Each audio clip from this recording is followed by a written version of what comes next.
और मैं भिलाई छत्तीसगढ़ से बिलोंग करती हूँ। मेरी एज 25 साल है और अगर मैं पढ़ाई की बात करूँ तो मैंने अपनी ग्रेजुएशन 2016 में स्टार्ट की थी। दिल्ली दिल्ली गई थी मैं अपनी ग्रेजुएशन के लिए। मैंने वहाँ से बीकॉम कंप्लीट किया है दिल्ली यूनिवर्सिटी से।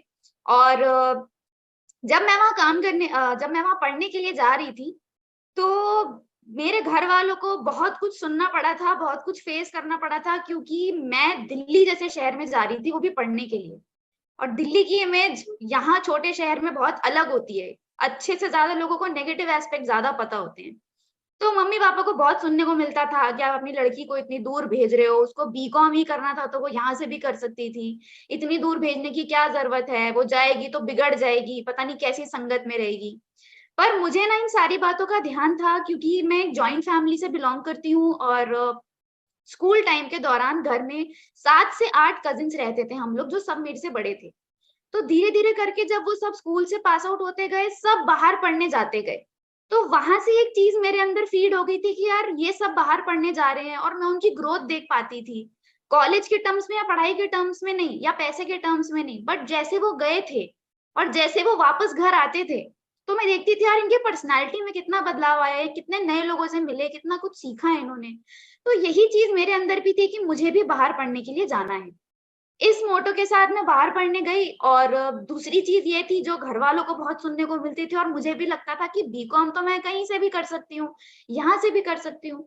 तो अगर मैं दिल्ली जा रही हूँ तो मुझे उस चीज़ को बहुत सक्सेसफुल, फ्रूटफुल या सफल बनाना था कि मैं वहाँ सिर्फ पढ़ाई करने नहीं जा रही हूँ। तो जब मैं वहाँ गई मेरे दिल्ली शिफ्ट होने के 2-3 महीने बाद ही मेरी लाइफ में एक अपॉर्च्युनिटी आई। मेरी जो एक बहुत अच्छी कॉलेज की दोस्त बनी, उसने मेरे आगे एक अपॉर्च्युनिटी प्रेज़ेंट की, जहाँ से ना मैं अपनी पर्सनैलिटी को भी ग्रो कर सकती थी, अपनी पॉकेट मनी भी निकाल सकती थी, क्योंकि मेरे अंदर था कि यार मुझे पापा से पैसे नहीं लेने। ये चीज़ मेरे अंदर शुरू से थी। और एक और चीज़ मैं यहाँ से अपने अंदर डाल के गई थी, जो कहीं न कहीं पापा ने मेरे अंदर फ़ीड की थी कि मुझे एवरेज लाइफ़ नहीं जीना, वो तो सब जी रहे हैं। पापा हमेशा बोलते थे, "तू एवरेज लाइफ़ जीने के लिए नहीं बनी है, तू साधारण लाइफ़ जीने के लिए नहीं बनी है, तुझे कुछ अलग करना है। क्या करना है वो तेरे ऊपर है, तेरे को पूरी फ्रीडम है, वो तू कर, वो तू जान, वो तू खोज।" तो ये चीज़ कि मुझे कुछ बड़ा करना है, मुझे पापा से पैसे नहीं लेने और मुझे कम एज में बहुत कुछ करना है, मैं ये 3 माइंडसेट लेकर के मैं दिल्ली गई।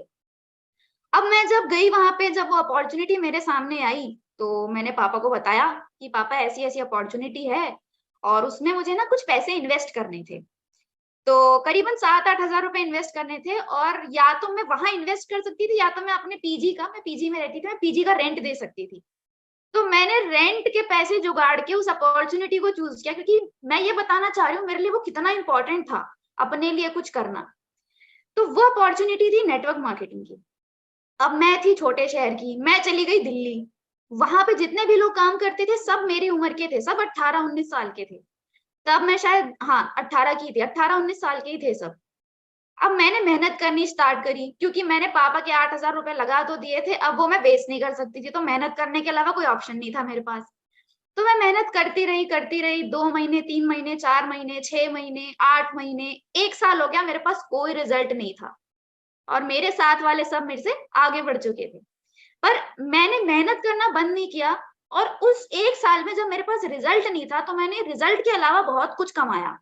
मैंने एक्सपीरियंस कमाया, मैंने लोग कमाए, मैंने नई स्किल्स कमाई, मैंने बोलना सीखा, मैंने बहुत कुछ सीखा।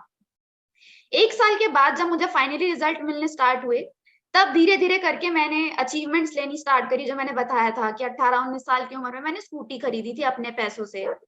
और मैं पब्लिक स्पीकर बन चुकी थी। कुछ समय और बीता, मैं तालकटोरा स्टेडियम करके एक जगह है दिल्ली में, वहाँ पे मैंने 2 ढाई हज़ार लोगों के सामने नेशनल कन्वेंशन में अपने आप को रिप्रेज़ेंट किया, अपने मम्मी-पापा के सामने। मैंने स्टेज पे बोलना सीखा, मेरी नेटवर्क मार्केटिंग में 2 ढाई 3 हज़ार की टीम भी थी, उन सबको मैं लीड करती थी और सब मेरी ऐज के थे। मैं स्कूटी लेके निकल जाती थी, दिन भर काम करती थी, ना खाने का ठिकाना, कोई ठिकाना नहीं, सिर्फ काम, काम, काम, काम, काम। तो मैंने उस 3-4 साल में मेरा नेटवर्क मार्केटिंग का करियर करीबन 4 साल का रहा लॉकडाउन से पहले तक का। उन 4 सालों में मैंने नाम कमाया, मैंने इज़्ज़त कमाई, मैंने पैसा कमाया। पर जब लॉकडाउन के समय मैं घर आई, तो पापा ने मुझे एक बात बोली जो आज तक मेरे दिमाग में बैठी है कि तूने सब कमाया, पर तू अपनी पर्सनैलिटी वहीं खो के आ गई। मतलब जितनी बोल्ड और जितनी जैसी मैं गई थी वैसी मैं वापस नहीं आई थी। मतलब मेरे अंदर बहुत सारी नेगेटिव चीजें भी आ गई थी। तो उस लॉकडाउन के समय कुछ ऐसे वहां पे मेरे साथ मतलब एक ऐसा वर्क एनवायरनमेंट था जो शायद मुझे जमा नहीं। हालांकि मैंने सीखा वहां से सब कुछ, आज मैं जो बोल पा रही हूँ ये भी उसी की वजह से बोल पा रही हूँ, बट किसी कारणवश वर्क कल्चर की वजह से मुझे वो चीज जम नहीं पाई और धीरे धीरे मैं अंदर बातें फीड करती गई और मेरे पास पापा नहीं थे वहां पे जिनसे मैं बातें शेयर कर सकूं। तो यहाँ लॉकडाउन के बाद जब मैं मई जून में यहाँ शिफ्ट हुई 2020 में, तो मुझे रियलाइज हुआ कि शायद मैं डिप्रेशन में हूँ। क्योंकि मेरे को माइंडसेट और इन चीजों के बारे में पता था, मैं और पापा चीजें डिस्कस करते थे, तो मुझे पता था डिप्रेशन के सिम्टम क्या होते हैं। तो ये मैंने अपने अंदर खुद एनालाइज किया कि शायद मैं डिप्रेशन में हूँ। उस समय तब तक मेरा काम भी छूट गया था, मैं यहाँ शिफ्ट हो गई थी। उस समय मैं सबसे कट ऑफ हो गई, मैंने नेट बंद कर दिया, फोन बंद कर दिया, सिम बंद कर दिया, और मैं सिर्फ रिसर्च करने में घुस गई कि अगर मैं ऐसी सिचुएशन में हूं तो मैं क्यों हूं। मैंने तो सब कमाया, नाम, इज्जत, पैसा इतनी कम एज में, फिर भी मेरे साथ ऐसा क्यों हो रहा है, ऐसी क्या चीज है जो मैंने मिस आउट कर दी।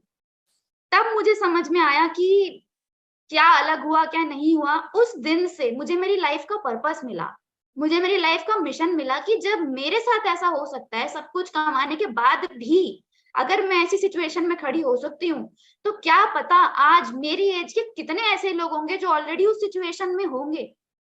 और अगर मेरे ये सब कुछ गो थ्रू करने के बाद मैं किसी की मदद नहीं कर पा रही, तो मेरे इतने स्ट्रगल करने का, मेरे डिप्रेशन में होने का, मेरा सफर होने का मतलब क्या हुआ फिर? क्या वैल्यू रह गई मेरी इतनी आ, मतलब डिप्रेशन में रहने की। तब मुझे रियलाइज हुआ कि नहीं, मुझे अब इसी इंडस्ट्री में जाना है। और उस टाइम मैंने डिसाइड किया कि मुझे कहीं ना कहीं पापा की लाइन फॉलो करनी है और मुझे भी एक माइंडसेट कोच बनना है, एक लाइफ कोच बनना है, एक लाइफ क्लैरिटी कोच बनना है, जो आज मैं हूँ। तो मैंने इस जर्नी में मैंने नेटवर्क मार्केटिंग की बहुत कुछ सीखा, पर आज मैं फुल टाइम एक mindset and life clarity coach हूँ। तो ये था मेरा एक्सपीरियंस जिस वजह से आज मैं आपके सामने बोल पा रही हूँ।